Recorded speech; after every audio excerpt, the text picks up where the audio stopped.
Welcome. This is Jenny Gilbert from SATE, and today our quick wisdom is on giving those virtual meetings the vitality they deserve. In our last video, Leading from Home, we spoke about virtual meetings and the need to provide engagement. We also referred to Lencioni's adage, your meetings need to be as engaging as the movies, where employees choose to show up, have good organic conversation, and make something happen. Given that usually meetings are held to either influence people, make decisions, solve problems, or strengthen relationships, it's really important that they are not multitasking fests, where members hide behind the mute or no cameras, conscientiously working on everything else except for your meeting. It is important that they are an active process that results in action that causes impactful and valuable progress afterwards. Your virtual meeting deserves a vitality. Let's look at some simple tips as to how. There are some requirements that move across from face-to-face meetings. They become even more crucial. Before you even begin the meeting, please ensure that you have a definite objective or purpose for your meeting. If you can't verbalize this clearly, there's a very high chance you're about to waste some people's time. It's really simple. An agenda helps people to prepare and you to stay on track. Have one and stick to it. Timing is an interesting piece. It requires you to think very carefully. How long do you really need? What time of the day is best? Daniel Pink's research would suggest, for most of us, hard analytical work in the morning and the more creative work in the afternoon. A good tip for any meeting, virtual or face-to-face, is to finish 5 minutes early. Let people have their transitions back. There are so many channels to choose from. Your work may dictate which one you use, but please ensure you're familiar with the channel before hosting.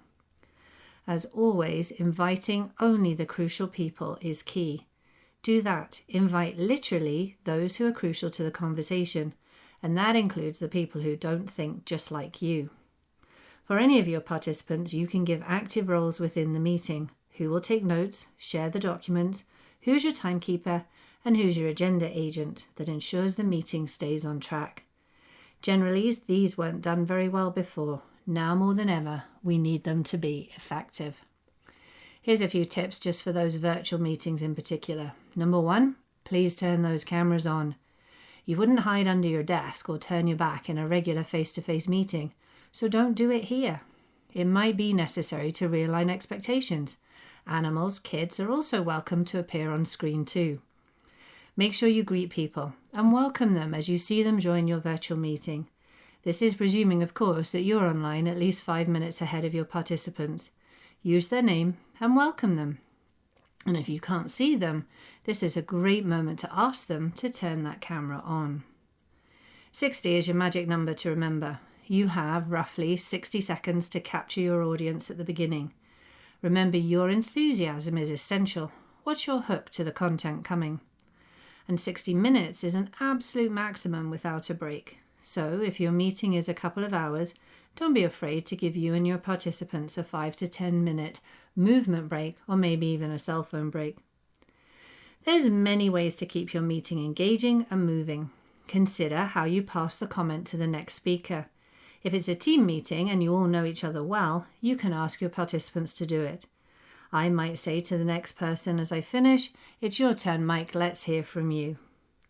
If you're using Zoom, the breakout rooms are an excellent way to break up the conversation and have collaboration happen. Once in there, your participants can use shared Google Documents, whiteboards, or etc. to keep their notes ready to share back. If you're keen on liberating structures, most of these can also successfully be facilitated on most platforms. Finally, involve the poll. Ask questions, see their answers, share their answers. A virtual meeting can still be a two-way interaction and definitely does not have to be just you hiding behind a slide deck. Everything we do at the moment is different, and sometimes it feels awkward. Your team's looking to you. Your virtual meetings can be a key part in every member of your team's day. It all depends on how you show up for them. As always, we've so much more than this for you. Feel free to reach out to our great people in corporate training to find out more about our virtual courses that are available to you. My name's Jenny Gilbert, and I do hope to see you soon. But until then, take care, stay healthy, stay safe, and always be you.